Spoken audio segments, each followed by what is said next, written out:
लोकसभा मतदारसंघातील लढत आता अधिकृतपणे स्पष्ट झाली आहे। भाजपचे उदयनराजे भोसले आणि एनसीपी शरदचंद्र पवार पक्षाचे शशिकांत शिंदे यांच्यात थेट लढत आहे। तुल्यबळ उमेदवारांमुळे साताऱ्यातली लढत लक्षवेधी ठरणार आहे।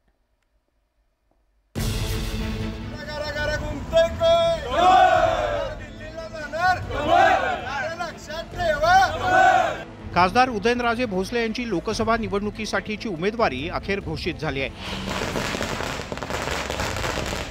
भाजपच्या केंद्रीय कमिटीने प्रेस नोट जाहीर करत उदयनराजे यांच्या नावावर शिक्कामोर्तब केलं।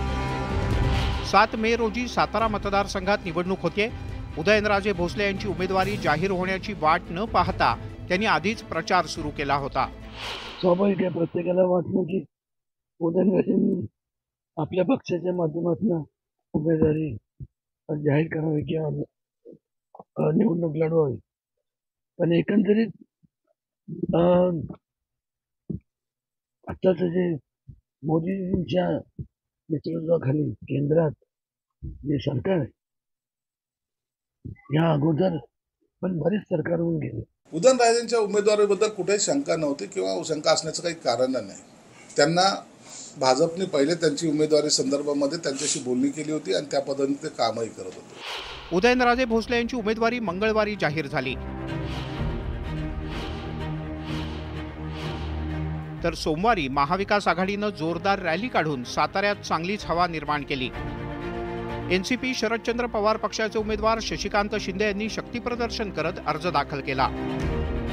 यावेळी शरद पवार यांच्यासह महाविकास आघाडीतील घटक पक्षांचे प्रमुख नेते उपस्थित होते। शरद पवार गटाच्या नेत्यांनी उदयनराजे भोसले यांची उमेदवारी जाहीर व्हायला उशीर झाल्याचा मुद्दा उपस्थित करत जोरदार टोले लगावले होते।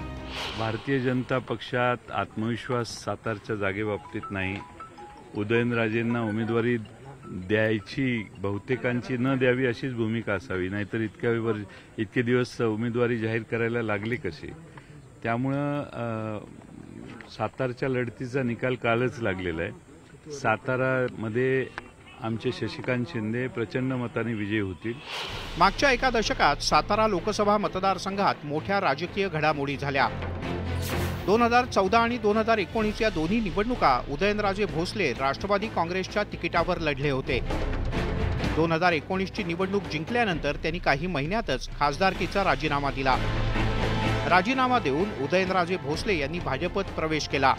रिक्त झालेल्या जागेवर पोटनिवडणूक झाली, पण त्या पोटनिवडणुकीत राष्ट्रवादीचे श्रीनिवास पाटील विजयी झाले।